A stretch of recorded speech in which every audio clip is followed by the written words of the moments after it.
Welcome back, everybody. This is Tom Funk for yet another hiking tutorial. And you'll find this on my Tom Funk's Worldly Adventures YouTube channel. Please check it out. Please subscribe. Doesn't cost you anything. Nobody gets hurt. And I would really appreciate it. Lots of people watching my videos, not many subscribers. So, hey, please be a solid and make sure to subscribe. Also, I'll be doing this as a podcast on Tom's Trail Tales, which is home of the Michigan Trails Report every week on Thursday evenings. You can follow me on Spotify, Amazon, iHeart, and a bunch of others. So do the same. Subscribe. Again, it doesn't hurt anybody. Nobody gets in trouble. So please do help me out. All right, so let's get going here. And we're going to do Michigan's Endangered and Threatened Trails 2017 versus 2022. I did this presentation back in the spring of 2018 for the Quiet Waters Symposium. Quiet Waters Symposium is a group of folks, mostly started out as canoers and kayakers, but it pretty much celebrates non motorized transportation across the landscape.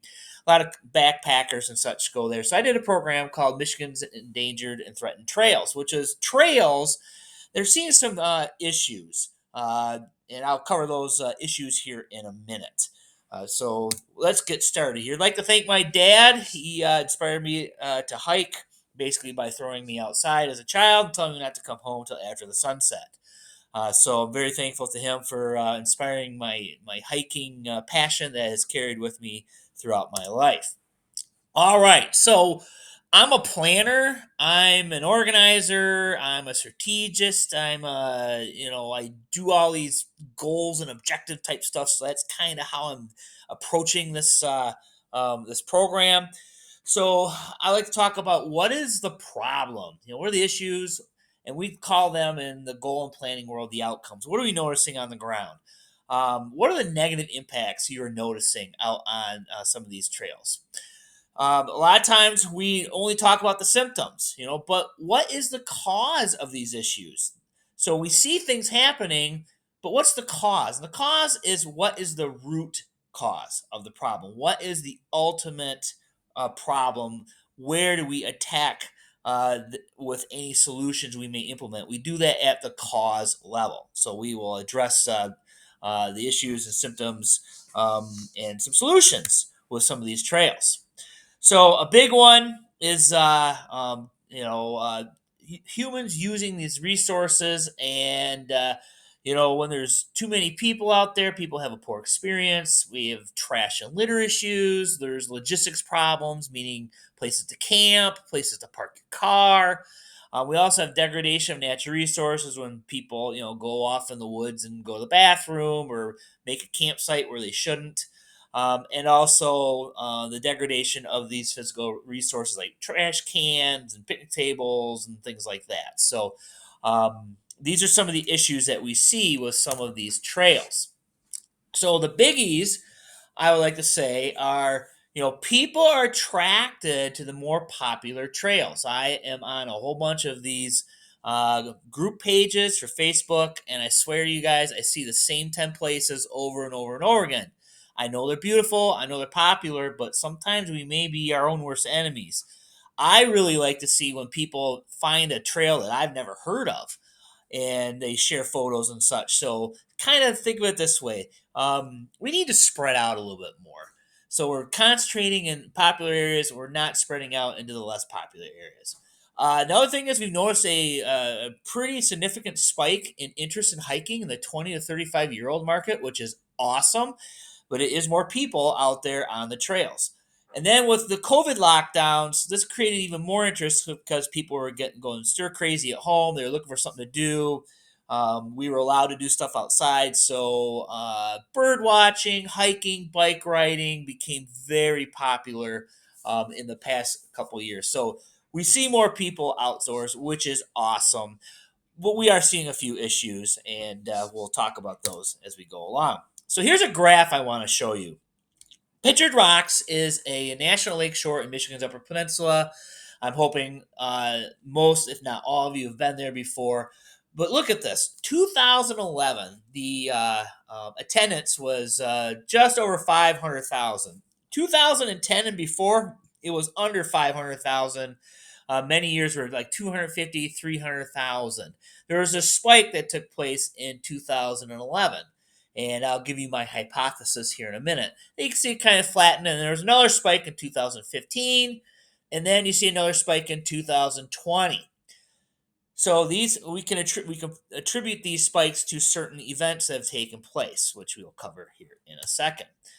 Well, I like to blame Kid Rock on the 2010 increase because he did his Born Free video there, and I was working as an outfitter in Michigan's Upper Peninsula, and I swear to you guys, about one out of every four people I saw up there would be like, "I didn't know this place existed. I didn't know we had pictured rocks." And I'd ask, "Well, how'd you find out about it?" And they would tell me they saw this video by Kid Rock, and I'm like, "What video?" And I go and watch it. I'm like, "Oh, that's pretty cool. He did this video of pictured rocks." Well, that's one reason why it became very popular. That spike in 2015, Pure Michigan did an Upper Peninsula campaign that was wildly successful. You probably remember all the billboards: Tequamanon Falls State Park, Pictured Rocks, Marquette, and so on and so forth. And it really bumped up the numbers.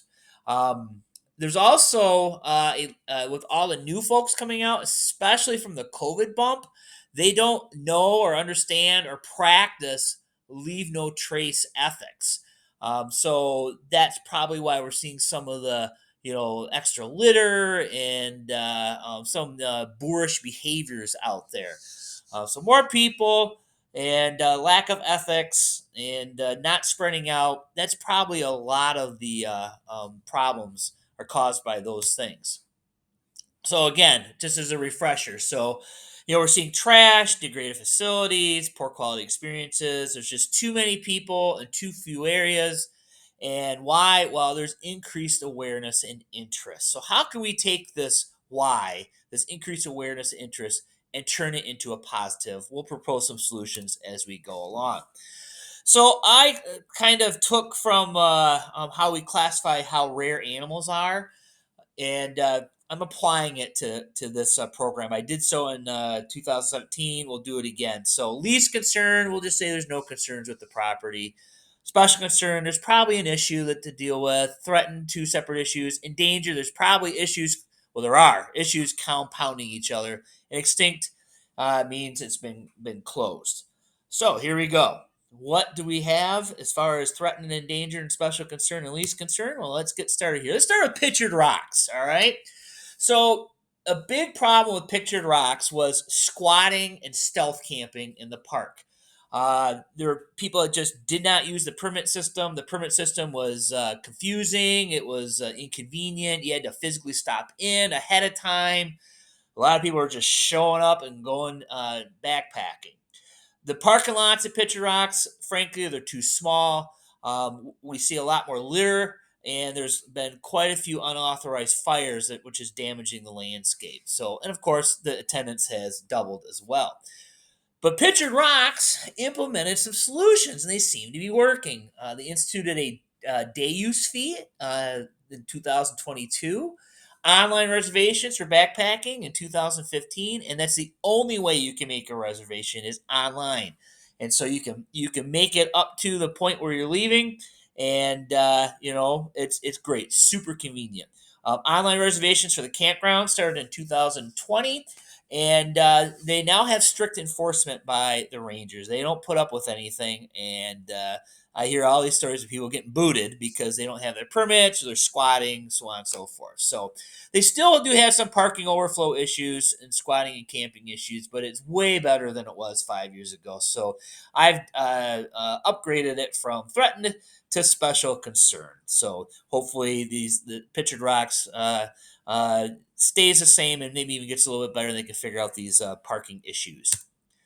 All right, Manistee River Trail. So on these group pages, I'll see a new member will ask, "Hey, I'm looking for a 2-day loop hike," and I always set an over under if I see it for how many mentions of Manistee Trail and two others that we'll mention here. So loops are very popular because you don't have to deal with the logistics of spotting a car or anything like that.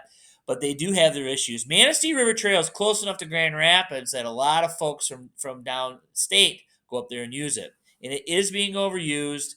There are no limits to how many people can be out on the trail. You can disperse camp, and it's a very popular day hike as well. So you got the backpackers and the day hikers out there.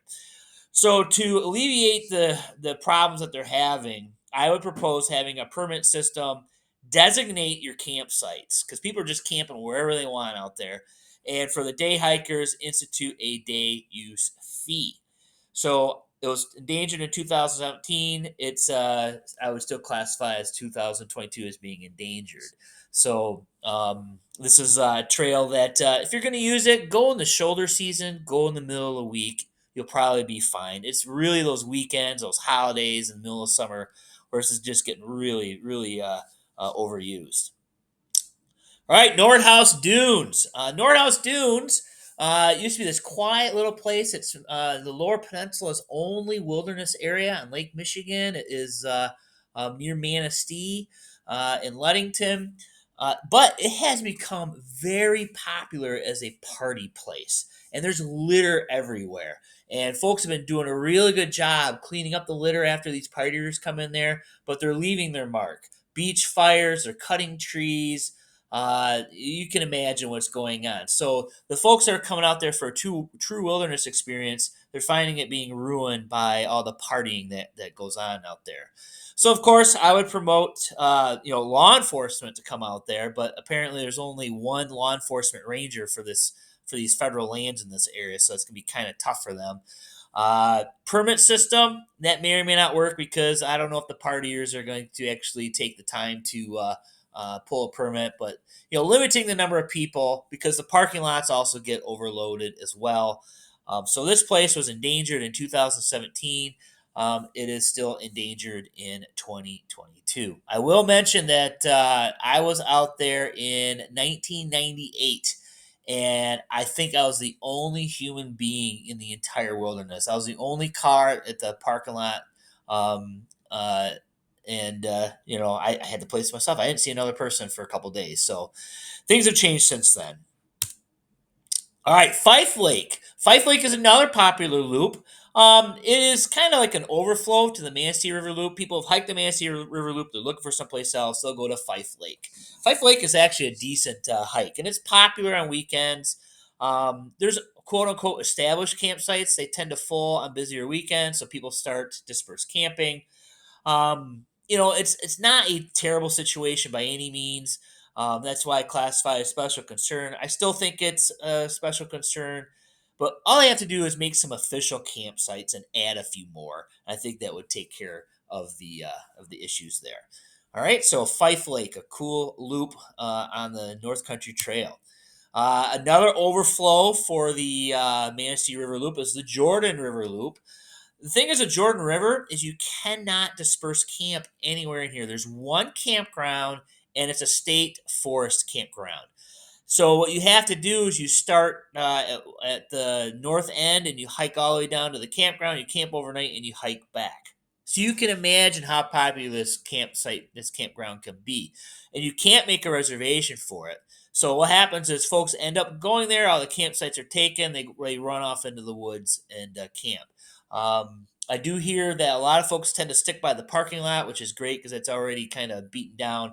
But it's being done anyways. Folks are camping out in the Jordan River Loop system, and they really need to go to a permit reservation system, especially for the campground. If they do a camp ground reservation and get the word out that hey, you need to have a campground reservation in order to use this trail, I think that would take care of that. Plus, it would reduce the number of people and give you a higher quality experience using this trail. So, endangered in 2017, I still consider this endangered now.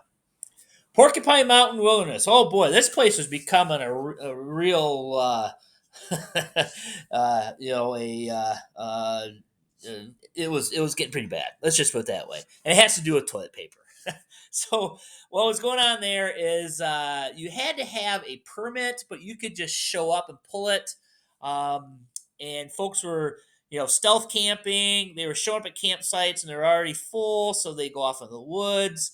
There'd be too many at the campsite. So what the Department of Natural Resources did is in 2018, they instituted an online reservation system, and they limited it to 6 people per campsite, 1 party per campsite. So when you go online and you make a reservation, you'll have that campsite to yourself, which is great.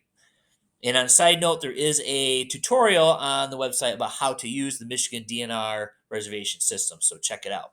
So 2017, endangered. Today, least concern. Seems like everything is under control at Porcupine Mountains. Hoist Lakes is up in the Huron National Forest up in Alcona County. This has become another, I would maybe a little bit of an overflow for Manistee, but it's people looking for loop hikes. This is a pretty cool place. I've been here before.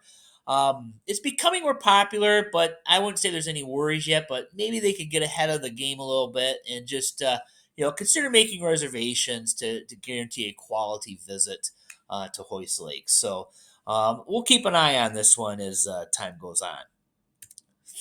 And Grand Island. Grand Island is just off the shore from Pictured Rocks. This has been an awesome backpacking experience because there are campsites. You just show up. You can disperse camp on this island as well. So it got very light use for years and years and years because everybody's going to Pictured Rocks. Well, you can imagine when Pictured Rocks fills, people spill over to Grand Island. So there's also a lot of bear on this island. I'm surprised they don't have the bear problems that I would expect on this island. This is apparently one of the densest populations of bear in North America live on this island. So keep that in mind when you're staying on this island. Take all precautions for storing your food and keeping away from bears. So what happened is you could reserve a few campsites, and then what the National Forest System did is pretty much, I believe, every campsite, with the exception of a couple, you need a reservation for. So you can use recreation.gov, make reservations, and that has seemed to alleviate of people concentrating into certain campsites and not using others. The nice thing is there's a ferry to get to the island. And that pretty much limits the number of people that goes to the island. So if you think about it, if you don't have a reservation, you don't have a reason to go to the island unless you're going to, disperse camp your way. But if it's already full, the ferry's probably going to be full as well. So special concern in 2017, I would, upgrade that to least concern for 2022. So the moral of the story: leave no trace. Number one principle for leave no trace is plan ahead and prepare. As a former outfitter, I can tell you the number one reason why people got themselves into trouble 90% of the time is because they didn't plan ahead and they were not prepared, or they were not prepared. So, do those practice hikes, do the research, see if the permits are required, get them in advance. Consider shoulder seasons when you're planning ahead. Like in the spring and the fall. And if you have to go in the middle of summer, consider Tuesday through Thursdays. Those seem to get scheduled later, or get the reservations roll in for those later in the summer. So on my weekly trails report on Tom's Trail Tales, I will give updates on the permit situation at Pictured Rocks and the Porkies and other places. So make sure to subscribe over there. So Pictured Rocks is very popular. You have the backpackers, but you also have the Grand Portal Loop, which is considered Michigan's #1 day hike. This hike has become very popular. The parking lot is quite small, holds 35, 40 cars. People will line up along the road for a good mile or so. And my advice to anybody that wants to do this is day hike: get there early, not 11 a.m. early, not 9 a.m. early. Get there 7 a.m. early. You'll be done by lunch, and then you'll be surprised. This is a very late crowd, and people roll in at noon, 1, 2 o'clock in the afternoon, and you're all done and you're out of there. So this is a slightly over 10-mile hike, and I strongly recommend getting there early to take it all in. So if you have to choose one of the two loops, the Chapel or Mosquito Loop, I always tell folks take Mosquito Loop. It's shorter, the beach is nicer, and there's less people on it. Don't let the name scare you. Look at that beach. Isn't that awesome? Can you see over to the far right hand side? It's pretty shallow, and therefore it is quite warm, warm enough to swim in the middle of summer. Another place that doesn't get much love is Tequamanon Falls State Park. You can make a nice 2, 3, 4 day backpacking experience here, and it just sees light use. You do need backcountry reservations to camp in the backcountry here. However, you can't make them online, but rumor is you can call ahead and make arrangements with the park staff for your permit. So there's a trail between Upper and Lower Falls, and there's a shuttle service that runs for that. So and the shuttle service will spot you at different parts of the park as well. So you got that going for you. And the shuttle service also, last I heard, shuttles all the way from Grand Marais to St. Ignace. So and that's Jordan's shuttle service. You gotta check him out. Call the park for more information. And of course, we have over 1,000 miles of North Country Trail. If you can figure out the logistics to start and end a one-way hike, I highly recommend spreading ourselves out using the North Country Trail. Again, you notice these 7 or 8 places I mentioned. That's where I would bet 90% of the backpacking is taking place at those locations. When we've got over 1,000 miles of North Country Trail to utilize, I strongly recommend getting out and utilizing this trail where it goes across Michigan. There's a couple decent segments. Summit Peak from the Porkies all the way to Victoria through the Trap Hills. I've hiked this. Didn't see another human. So this is a in the Ottawa National Forest, and I highly recommend this segment of trail. It's lots of ups and downs, lots of great vistas, and it's just an awesome hike. Lots of climbing on this one. So make sure to check it out. There's a trail shelter at Victoria, so you can start by camping in the Porkies, and then you can end at a trail shelter in Victoria.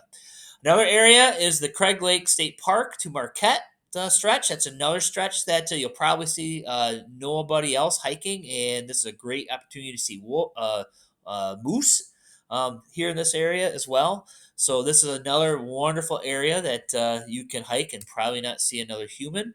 Um, it's goes through the McCormick Wilderness as well, and through some private lands. And there's a little bit of road walk in one segment of it, but it is absolutely gorgeous, and you can literally walk right into downtown Marquette on this one.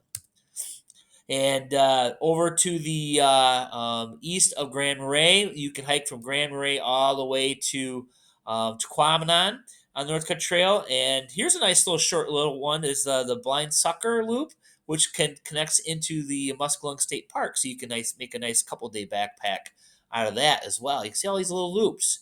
Take advantage of these loops. There's plenty of other loop hikes in the state of Michigan besides some of these I've shown you today. And you can go on the Michigan Hiking and Backpacking page, and there's actually a file called Loop Hikes. Check it out. So here's a hike. I've done this twice, Grand Marais to Tequamanon. I think I didn't see any other backpackers both times, so that I hiked this. And the gentleman on the bottom right hand, that is my cousin Jeff. He went with me on one of them, and look at that, he caught a trout. How cool is that? So, yeah, this trail zigs and zags through the landscape along the beach. It's a pretty cool hike. Go by the mouth of the 200 River.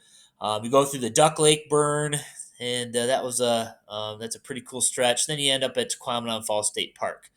There is a backcountry site when you enter the park, and then you go to Lower Falls, or Upper Falls, then to Lower Falls. And another stretch that you could do in the Lower Peninsula, Mackinac Bridge to Petoskey is another one that you could do. You can actually use the Indian Trails bus to spot yourself on this one. The bus literally stops on the trail in Petoskey and in Mackinac City. So no excuse for a lack of a spotting opportunity for this segment of the North Country Trail. So as you can tell, the North Country Trail is number one with me. Highly recommend spreading out using North Country Trail as a way to lessen the impacts we have on some of those more popular trails.